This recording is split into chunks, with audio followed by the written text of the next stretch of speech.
Haven't we all heard countless times about the importance of learning to forgive in life? How often have you attempted it without success? Have you ever wondered why, according to Buddha, forgiveness might not always be the right path?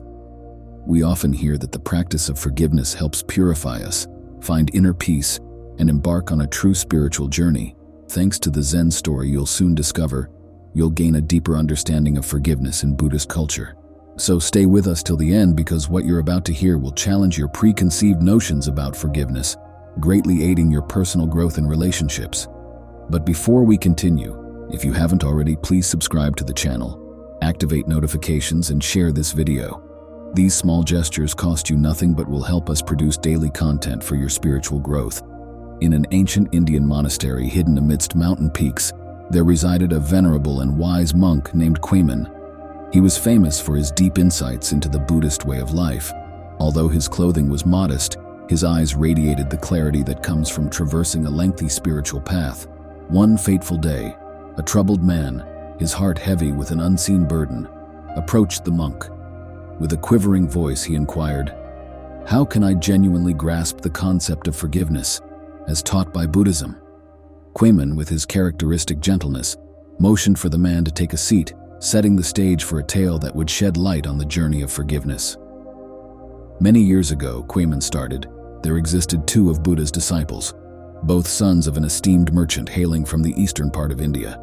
This merchant was deeply dedicated to his trade, with a strong resolve to secure his family's well-being. One day, he observed his sons devoting more and more time to Buddha's teachings instead of tending to the family's business affairs. His apprehension grew, clouding his face with worry. He witnessed his descendants abandoning their familial responsibilities in favor of the spiritual path chosen by a man who spent his days in deep meditation with his eyes shut. This father, Quemon went on, grew convinced that his sons were forsaking their labor and jeopardizing the family's prosperity due to Buddha's pervasive influence. Resolved to put an end to this predicament, the merchant chose to confront Buddha face to face. He journeyed to the location where Buddha delivered his teachings. As he observed Buddha seated with his eyes halfway shut, wearing a tranquil smile, the man's fury boiled over.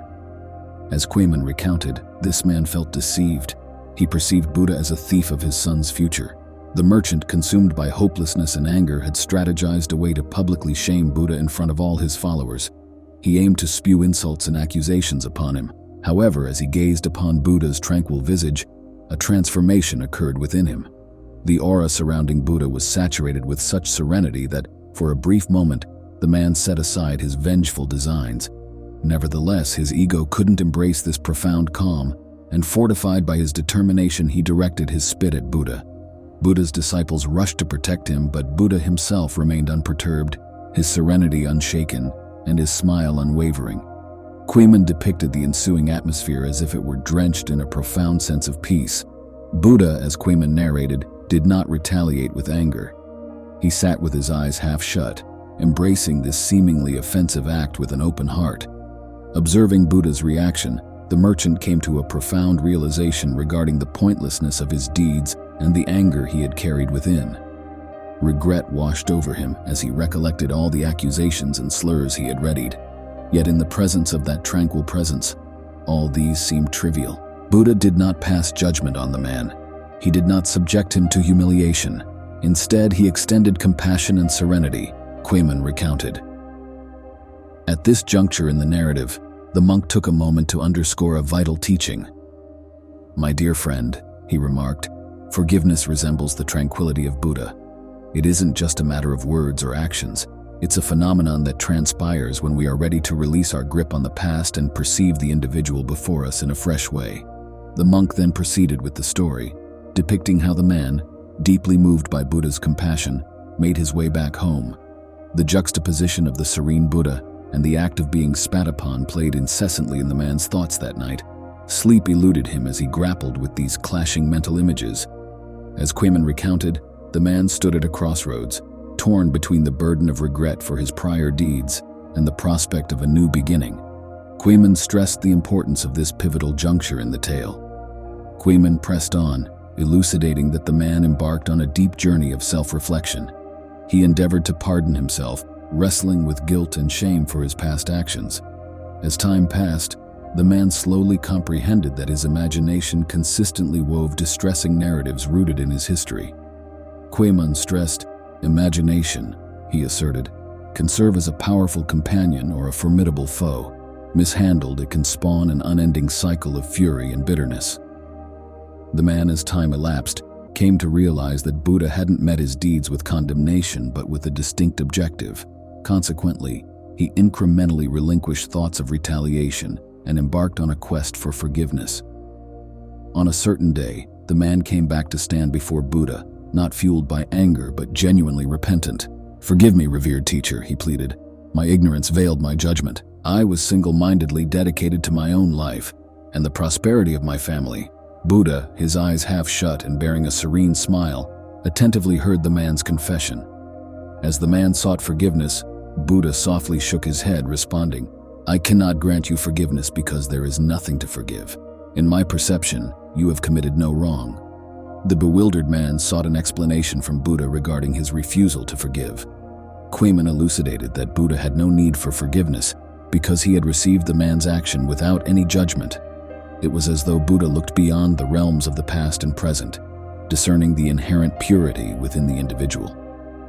This denial of forgiveness, as Quemon conveyed a precious lesson to the man. Forgiveness wasn't just an expression of leniency directed outward. It was also an inner journey of emancipation.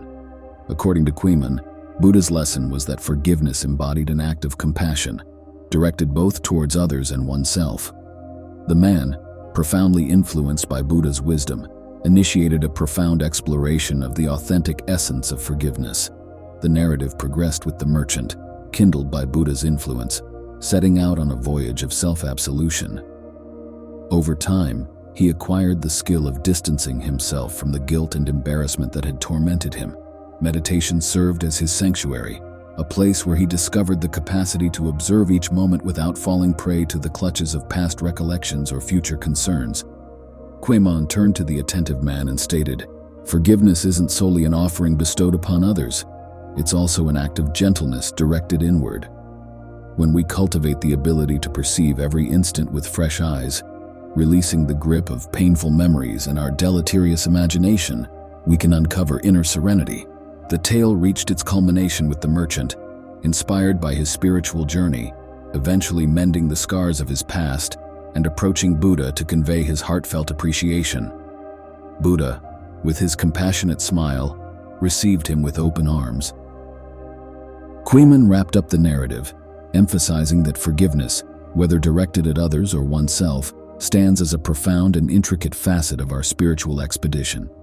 He asserted that forgiveness leads us to a heightened level of consciousness and constitutes a present that we can bestow upon both ourselves and others, liberating us from the chains of the past and unveiling a path toward a more radiant future.